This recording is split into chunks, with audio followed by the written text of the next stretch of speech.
playing several games. So, whose team do you want to be on?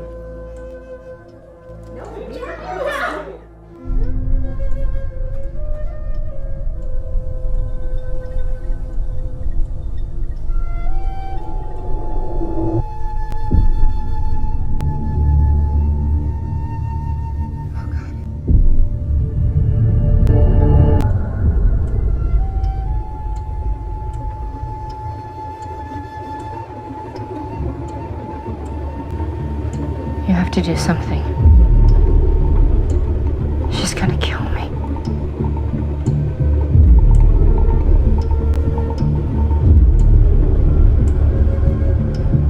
She's not right.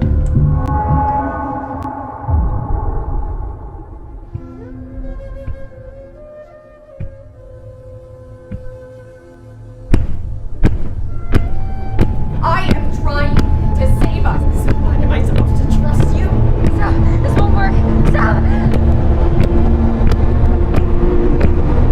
You're nearing the deep end. Start paddling. कहानी शुरू होती है और हम movie के main characters को देखते हैं जो 3 बेस्ट फ्रेंड्स हैं। ये तीनों सरोटी सिस्टर्स हैं।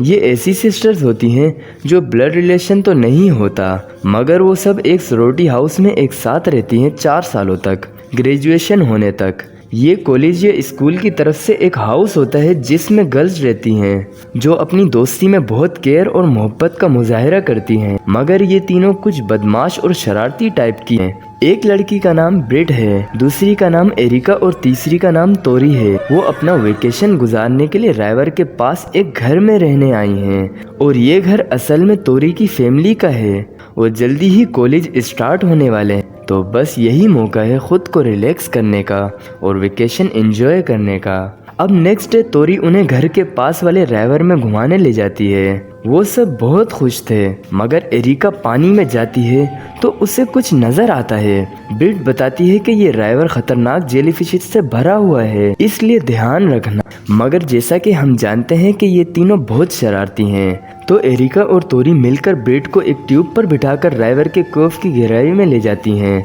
वो तो एंजॉय कर रही थी, मगर अब एरिका को ब्रिट की फिक्र होने लगी थी। वो तोरी को रुकने का कहती है, मगर तोरी बोट की स्पीड धीरे धीरे और भी तेज कर रही थी। अचानक ब्रिट ट्यूब से गिर जाती है। एरिका घबरा गई थी, मगर फिर भी तोरी उसे गिरते हुए देखकर हंसने लगती है। खैर, वो दोनों ब्रिट को पानी से सेफली निकाल लेते हैं और ब्रिट की किस्मत अच्छी थी कि उसे किसी जेलीफिश ने नहीं खाया। अब रात में तोरी और ब्रिट मिलकर एरिका के लिए एक प्रैंक करने का सोचते हैं। वैसे अब तक तो यही लग रहा है कि ये तीनों में से सबसे ज़्यादा शरारती तोरी ही है। अब वो एरिका को कपड़े चेंज करके आने का कहते हैं ताकि वो उसके बाद गेम खेल सकें। जब एरिका रूम में होती है तो बाहर तोरी और ब्रिट उस पर नज़र रखे हुए थे। असल में तोरी ने रूम में कैमरा छुपा कर रखा था ताकि वो प्रैंक होने के बाद उसका रिएक्शन रिकॉर्ड कर सकें, मगर एरिका को वो कैमरा नज़र आ जाता है। अब जैसे ही वो कैमरे की तरफ बढ़ती है, उसका पैर एक वायर में आ जाता है और सीन तोरी और ब्रिट की तरफ शिफ्ट होता है। उन दोनों की शरारती नज़रें एकदम संगीन और खौफजदा हो जाती हैं। तोरी भागते हुए ऊपर के रूम में जाती है, एरिका को आवाज़ें देती है। उन्हें रूम में एरिका फर्श पर बेहोश पड़ी नजर आती है। उसकी गर्दन पर ट्रिप वायर लिपटी हुई थी, वो बेहोश थी। तोरी उसकी पल्स चेक करती है तो उसे कुछ भी फील नहीं होता। इस हादसे की वजह से दोनों परेशान हो जाते हैं। अब इसके बजाय वो किसी को मदद के लिए बुलाते, तोरी बेवकूफ़ी करती है। वो एरिका की बॉडी को घर के पीछे वाले गार्डन में दफनाने के लिए ले जाती है। अब भी वक्त था, हादसे का बोलकर वो उसे बचा सकते थे, मगर तोरी ने एरिका को दफनाने का फैसला करके अपने ही पैरों पर कुल्हाड़ी मार दी और ना चाहते हुए भी ब्रिट को भी उसका साथ देना पड़ता है। अब ब्रिट के एतराज करने के बावजूद वो उसे दफनाने लगते हैं और बारिश भी शुरू हो गई थी। बारिश की वजह से एरिका को होश आने लगता है, वो हिलने लगती है। उसकी हालत बुरी थी, मगर वो जिंदा थी। तोरी और ब्रिट उसे वापस घर के अंदर ले जाते हैं। अब उसका जिंदा होना इनके लिए सुकून देने के बजाय उन्हें और बेचैन कर देता है। वो घबराते हैं कि एरिका सबको बता देगी तो सारी जिंदगी जेल में जाना पड़ेगा। असल में तोरी का दिमाग ठीक से वर्क नहीं कर रहा था। एरिका की हालत देखकर वो पैनिक मोड में जा चुकी थी और अजीब हरकतें करने लगी। अब तो एरिका को भी पूरी तरह से होश आ चुका था, मगर फिलहाल एरिका को कुछ याद नहीं था कि उसके साथ क्या हुआ है। अब मौके का फायदा उठाते हुए तोरी झूठ बोलती है। वो एरिका से कहती है कि बस हादसा हुआ था जिस वजह से तुम्हारी नेक और सर में दर्द हो रहा है, तुम आराम करो, हम सुबह बात करेंगे। अब एरिका को कुछ याद ना आ जाए इसलिए वो एरिका को ब्रिट के रूम में ले जाती है आराम करने के लिए। अब उनके जाते ही एरिका खुद को मिट्टी में भरा हुआ देखती है और अपने बालों से भी मिट्टी निकालने लगती है और उसे हल्के हल्के फ्लैशबैक्स आने लगते हैं कि उसे दफनाया जा रहा था और उस पर बारिश की बूंदें गिर रही थी। तभी हम ब्रिट और तोरी को आर्गुमेंट करते हुए देखते हैं। जो कुछ हुआ वो उस पर बहस कर रही थी। तभी आवाज आती है। वो जाकर देखती हैं तो एरिका खड़ी और बताती है कि उसे सब याद आ चुका है और वो डरी हुई थी। वो फौरन इस जगह से निकलना चाहती थी इसलिए अपना फ़ोन ढूंढने लगती है, मगर तोरी रिस्क लेना नहीं चाहती थी। उसे लगता है बाहर जाकर एरिका सबको बता देगी और उन्हें जेल में चक्की पीसनी पड़ेगी। ब्रिट तो रोने लगती है और एरिका को समझाती है कि हम बस प्रैंक कर रहे थे और हम ऐसा बिल्कुल नहीं चाहते थे कि ये सब, मगर तोरी अचानक एरिका को पकड़कर उसे बांध देती है। ब्रिट ये सब नहीं चाहती थी मगर तोरी उससे भी डरा देती है और वो तोरी की हेल्प करने पर मजबूर होती है क्योंकि एरिका के साथ प्रैंक करने और उसे दफनाने में दोनों ही शामिल थे। अब अगले दिन सुबह तोरी कहती है, एरिका हम तुम्हें तब तक बांध कर रखेंगे जब तक तुम वादा नहीं कर लेती कि किसी को कुछ नहीं बताओगी उसके बारे में जो कुछ यहाँ हुआ। फिर कुछ देर बाद एरिका कहती है, मुझे वॉशरूम जाना है। बाथरूम में एरिका भागने की कोशिश करती है और ब्रिट भी उसे देख रही थी, मगर वो अनजान बनती है जैसे वो एरिका को देख ही नहीं रही। असल में ब्रिट का ज़मीर तोरी का साथ देना नहीं चाहता, मगर वो मजबूर है। शायद वो डरती है कि कहीं तोरी उसे भी ना मारने लगे। मगर तभी तोरी आ जाती है और एरिका को फिर से चेयर पर बांध देती है और फिर पूरा दिन वो सब हालात को लेकर टेंशन में होते हैं और कोई किसी से बात नहीं करता। मगर फिर अचानक यार्ड में काम करने वाले कुछ लोग गुजरते हैं जिनकी आवाज़ सुनकर एरिका ज़ोर ज़ोर से मदद के लिए पुकारने लगती है। मगर इससे पहले कि वो लोग एरिका की आवाज़ सुनते, तोरी और ब्रिट किसी तरह उसका मुंह बंद कर देते हैं। मगर उन वर्कर्स में से केल्विन नाम का एक आदमी आकर तोरी से कहता है कि उसे तोरी के दादा ने भेजा है कल रात तूफान की वजह से अगर कुछ खराब हो गया हो तो वो चेक करने के लिए। उधर एरिका भी कोशिश करते हुए कुछ गिराकर आवाज़ करती है ताकि वर्कर को अलर्ट कर सके, मगर तोरी झूठ बोलकर मैनेज कर लेती है कि अंदर मेरा बॉयफ्रेंड है और केल्विन के जाने के बाद एरिका को थप्पड़ मारती है। अब तोरी मौसम की जानकारी देखने के बाद उन वर्कर्स को कॉल कर कहती है कि अगला पूरा हफ्ता तूफानी बारिश होती रहेंगी, इसलिए कुछ भी रिपेयर करने का कोई फ़ायदा नहीं, वो सब फिर से ख़राब हो जाएगा। इसलिए बेहतर यही है कि मौसम साफ होने तक वापस ना आए। फिर तोरी उन दोनों के मोबाइल्स लॉक करके छुपा देती है, ब्रिट और एरिका दोनों के, क्योंकि वो देख रही थी कि ब्रिट कुछ डिस्टर्ब है। वो साइकोपैथ तोरी की तरह एरिका के साथ ये सब करके अपने ज़मीर को कोस रही थी और फिर वो अपना फ़ोन ढूंढने लगती है क्योंकि अब वो हेल्प करने के लिए कॉल करने वाली थी। वो एरिका के साथ ये सब नहीं करना चाहती थी, मगर उसे जल्दी ही समझ आ जाता है कि तोरी ने उसका फ़ोन भी छुपा दिया है और घर के लैंडलाइन फ़ोन की वायर्स भी कट कर दी हैं ताकि कोई कॉल ना कर सके। ब्रिट जाती है तोरी के पास, उसे समझाती है कि एरिका को छोड़ दो, बस उसके साथ ये सब करना ठीक नहीं, आखिर वो दोस्त है हमारी। तोरी भी उसे याद दिलाती है कि अगर एरिका ने बाहर जाकर सबको बता दिया तो उनका फ्यूचर बर्बाद हो जाएगा, हम जेल चले जाएंगे। हमारे पास 3 दिन है एरिका को इस बात पर एग्री करने के लिए कि वो यहाँ से जाने के बाद किसी से कुछ नहीं कहने वाली। ब्रिट फिर से तोरी की बातों में आ जाती है और मान जाती है ये सब करने के लिए।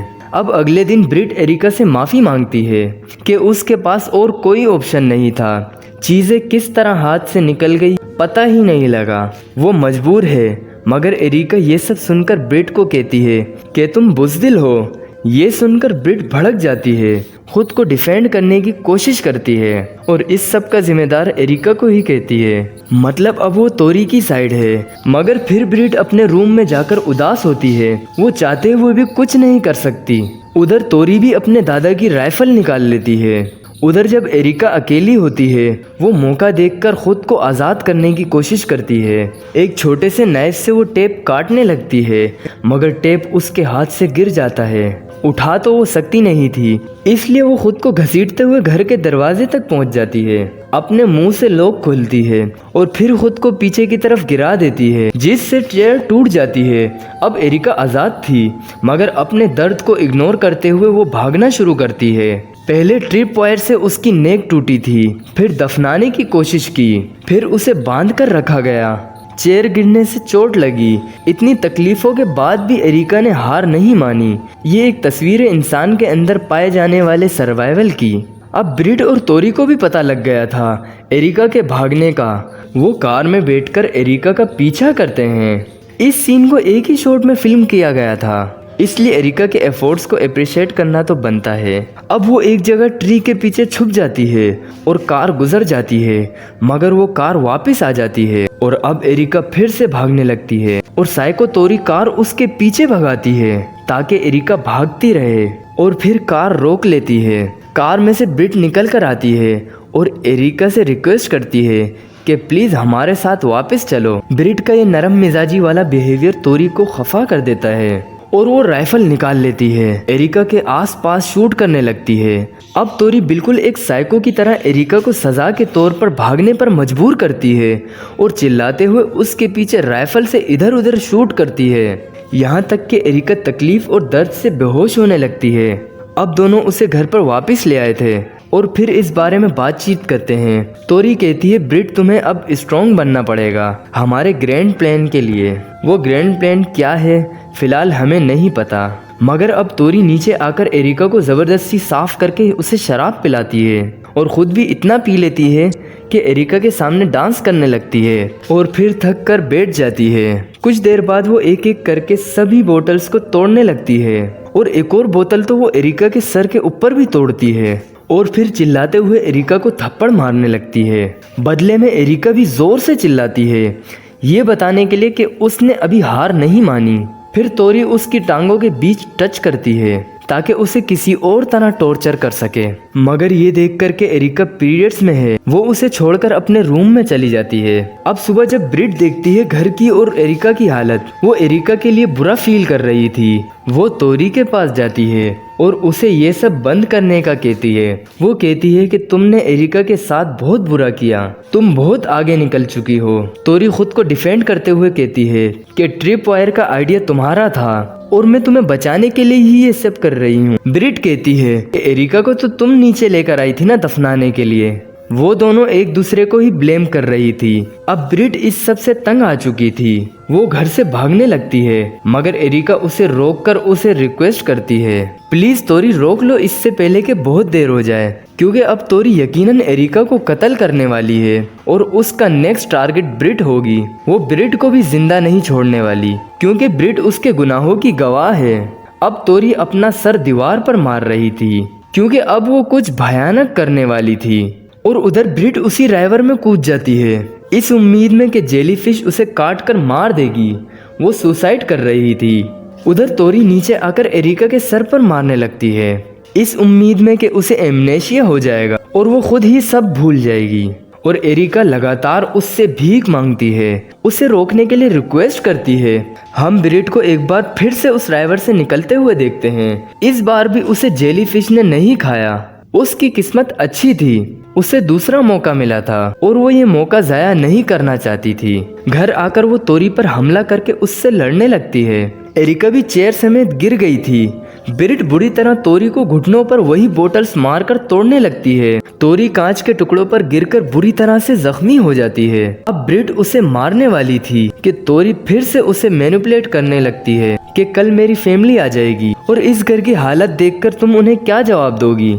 बेहतर है कि तुम मेरा साथ दो, मैं तुम्हारी मदद करूंगी, हमें इस सब से निकलना है बस। अब हम ब्रिट के फैसले से मायूस हो जाते हैं, क्योंकि वो नहीं जानती थी कि तोरी को मारने के बाद वो आगे क्या करेगी। इसलिए वो फिर से तोरी की साइड हो जाती है। अब उस रात वो अपनी आखिरी कोशिश करने वाले थे। वो एरिका की एक उंगली तोड़ देती है और उसे लास्ट चांस देती है कि हमें कन्विंस कर दो कि तुम किसी से कुछ नहीं कहोगी, मगर वो कुछ नहीं कहती। फिर वो दोनों उसे गिराकर उसके मुंह में पानी भरने लगते हैं और फिर पूछते हैं वही सवाल। इस बार एरिका कहती है, ब्रिट तुम भी मेरी उंगली तोड़ सकती हो क्योंकि अब मुझे कोई फर्क नहीं पड़ता। ब्रिट उसकी उंगली तोड़ देती है और फिर से दोनों उसे गिराकर उसके मुंह में पानी भरने लगते हैं, जिससे उसका दम घुटने लगता है। और फिर उससे पूछते हैं, क्या तुम सबको बताओगी जो कुछ हुआ? एरिका कहती है, हाँ बता दूंगी, क्योंकि अब ऐसा लग रहा था कि एरिका भी अब जीना नहीं चाहती। उसे उसकी ही दोस्तों ने इतना टॉर्चर कर लिया था कि उसकी जीने की ख्वाहिश ही ख़त्म हो चुकी थी। बेचारी की तो कोई गलती भी नहीं थी। तोरी एक साइको है और बस अपनी सेटिस्फेक्शन के लिए ये सब कर रही थी। और इस बार वो एरिका के मुंह में पानी की जगह शराब डालने लगती है और फिर वो लाइटर जलाकर एरिका के मुंह की तरफ करती है उसे जलाने के लिए। मगर इस बार एरिका ने मुंह में वो शराब भर कर रखी थी और वो तोरी की तरफ फेंकती है, जिससे लाइटर की आग तोरी के ही मुंह पर लगती है। आग की वजह से घर का ऑटोमेटिक फायर अलार्म बजने लगता है, जिसका नोटिफिकेशन फौरन फायर डिपार्टमेंट को पहुंच चुका था। अब कुछ ही देर में एक गाड़ी आकर घर के बाहर रुकती है। तोरी और ब्रिट छुप जाते हैं क्योंकि अब उनके पास टाइम नहीं था कुछ करने का। मगर बाहर केल्विन अपने एक फ्रेंड के साथ आया था। केल्विन अंदर आते ही एरिका को इस हाल में देखता है तो उससे पूछता है कि यहाँ क्या हुआ है, मगर एरिका उससे भीख मांगती है कि मुझे मार दो। केल्विन अपने फ्रेंड को ऊपर भेजता है चेक करने के लिए और हम देखते हैं तोरी और ब्रिट ने केल्विन के फ्रेंड को ऊपर पहुंचा दिया बिना रहम किए। उधर केल्विन को भी हमदर्दी होने लगती है एरिका को इस हाल में देखकर, इसलिए वो एरिका को खोलकर उसे गले लगाता है संभालने के लिए। मगर एरिका उसकी गन निकालकर उसी की गन से उसे शूट कर देती है, क्योंकि उसे तोरी को भरोसा दिलाना था कि वो किसी को कुछ नहीं बताएगी, वो उनके साथ है। जब तोरी को यकीन आ जाता है वो अपनी गन फेंक देती है और एरिका को उठाकर संभालती है। और फिर वो 911 को कॉल करके एक कहानी बना लेते हैं कि केल्विन और उसके दोस्त ने यहाँ लूटने के लिए हमला किया था, जिसमें एरिका, तोरी और ब्रिट जख्मी हो गई, मगर उन्हें सेल्फ डिफेंस में उन दोनों को मारना पड़ा। और फिर वो तीनों खुद ही उस घर की अच्छे से सफाई करके और खुद भी नहा धोकर उस घर से चली जाती हैं। कुछ टाइम बाद हम एरिका को देखते हैं जो अब भी ट्रॉमा में ही थी। जो कुछ उसके साथ हुआ था उसने एरिका के दिल और दिमाग पर गहरा असर किया था, मगर उसने जबान दी थी और वादा किया था और उस पर कायम थी। उस घर में जो कुछ हुआ वो किसी से उस बारे में कुछ नहीं कहती। शायद उनकी दोस्ती भी अब वैसी नहीं रही। मगर एंड में हम एरिका को उसी सरोटी हाउस में देखते हैं और वो तोरी और ब्रिट के साथ अभी कुछ साल और भी रहने वाली थी। वैसे इससे बकवास मूवी आपने कभी नहीं देखी होगी। राइटर ने भांग पीकर इसकी स्क्रिप्ट लिखी होगी। मतलब क्या एरिका ने कभी झूठ वर्ड नहीं सुना? वो झूठ बोलकर भी तो खुद को उनसे बचा सकती थी। और सबसे डम कैरेक्टर तो ब्रिट का था, और तोरी उसकी तो पूछो ही मत। दोस्त को सीधा जमीन में गाड़ने चली गई और अपनी गलती पर बात करने के बजाय उसे मजीद टॉर्चर करने लगी। और एरिका शुरू में ही एक्टिंग कर सकती थी सब कुछ भूलने की। उसे क्या जरूरत थी ये कहने की कि उसे सब याद आ गया है। और बेचारी को इतना टॉर्चर किया फिर भी ढीठ बनी रही। वैसे आप अगर इन तीनों में से किसी की भी जगह होते तो आप क्या करते? कमेंट करके जरूर बताएं। चैनल अब तक सब्सक्राइब नहीं किया तो प्लीज कर दें।